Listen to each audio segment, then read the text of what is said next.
Toastmaster, and good evening to all the Toastmasters and welcome guests. My name is Sindhu and I'm giving my icebreaker today.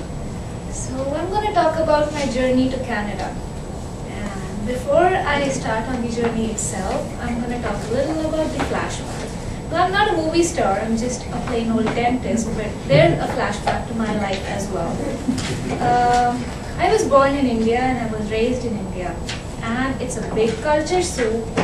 It's hugely populated and very happening. So I grew up in a very happening place, and it's getting westernized slowly, but it's got still its elements of heritage. So I love that country a lot. I come from a small family though, a family of 4 people, my parents and my little sister.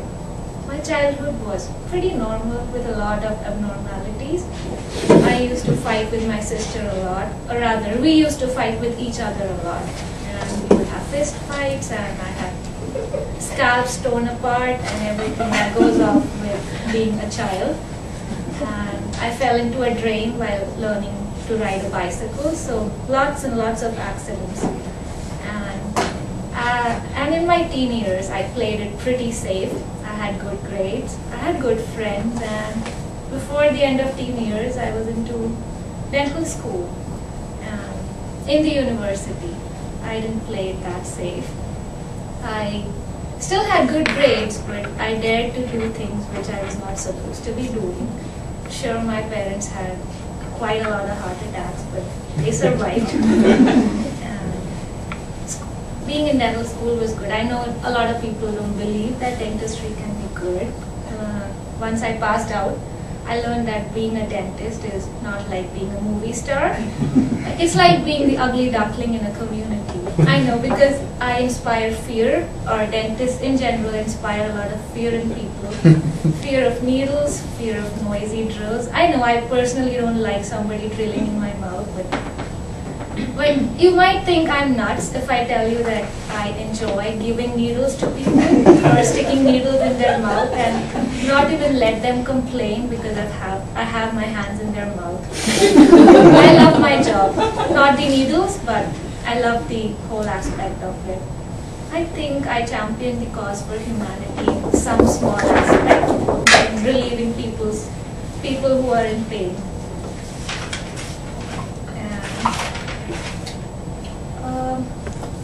After school, I don't know if you people are aware of how Indian culture is. Parents decide that the daughter needs to be married, and they decide to find a guy. So they thought I was the right age. I had finished school, and I could get married and find a job. I know the sequence is not like the Western world, but it's how it's in India. So they asked me if I knew somebody I would like to get married to. I said no. And then they thought, okay, they'll find a guy. So they posted a lot of commercials on the internet and lots of like classifieds in the newspapers, like asking for a groom for the bride. And I found my future husband on the internet. And if some people believe that seeing is believing, I'm not one of them. I got married to a guy I hadn't even seen, I hadn't even met, and I was to meet him just a day before the wedding. I know I took lesser time in choosing a husband than I choose, but probably I spent time in a supermarket deciding which kind of potatoes I want. But if anybody has any doubts about the power of conversations and being a good speaker, it is very important in life, because I had only talked to Bala on phone, and that's how we got engaged pretty soon, and we got married. And thank God he still has some good lines that still works. He's a charming man. And then the journey began. He was working here, so I had to come to Canada. So I applied for the visa, and I came here in about 6 to 7 months after being married. And since I knew I was to go to a foreign country, to a place which speaks English, but the accent is a lot different than what I'm used to. So I used to watch a lot of Hollywood movies. That didn't help me a lot, because the accent changed with every movie, every actor, and every theme. So the English was not the same in every movie. So I just stuck to my old favorite friends. At least Ross and Joey made me laugh a lot. And I got onto the airplane some way. And my biggest fear was at an international airport, I wouldn't be able to understand what the immigration officer is trying to tell me or ask me. He might ask me if I had some bombs with me, and I might just answer yes because I didn't understand what he was asking me.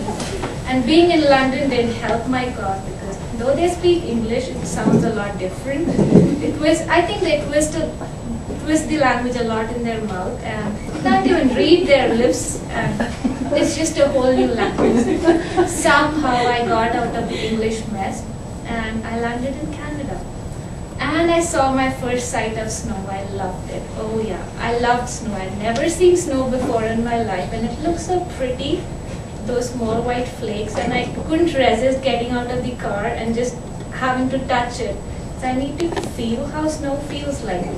And Bala told me, you see, you'll be depressed in some time. Yes, I was. Just a week into Canada, I was depressed. I craved for green and for the warmth, more because I was mostly at home. I didn't have any friends at that time. Bala had to go to work. So I used to go out for small walks in the evenings or in the afternoons when it was not that cold, and I could feel my nose with my hands.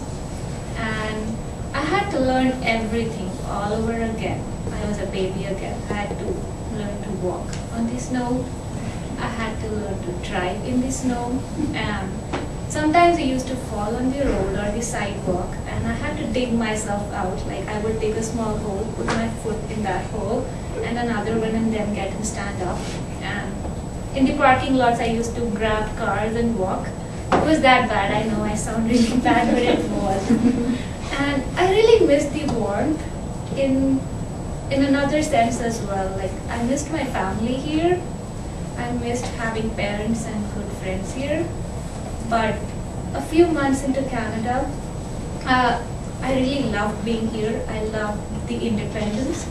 That made me realize how many things I could do myself. I didn't have to depend on people to do it or ask people. I could make decisions myself. And in a few months, Canadians from they the people became we the people for me. I somehow became a part of the culture here. And the journey didn't seem so bad. Though I hated leaving the homeland, I loved the journey. Thank you.